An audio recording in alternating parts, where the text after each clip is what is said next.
We want justice, we want justice. জাস্টিসটা পাবো কবে? চিৎকার করে সবাই বলছে উই ওয়ান্ট জাস্টিস। জাস্টিস ধরুন পেলাম বা পেলাম না,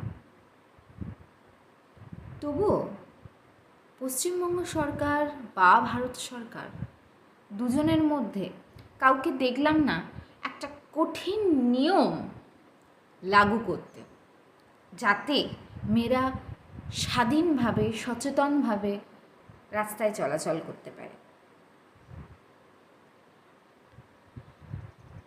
ভবিষ্যতে যাতে এর পুনরাবৃত্তি না ঘটে, সরকারকে বলবো এর উপর দৃষ্টি আকর্ষণ করবার জন্য। হাত জোর করে বিনীত নিবেদন আপনাদের কাছে, আপনারা দয়া করে মেয়েদের সুরক্ষা দিন।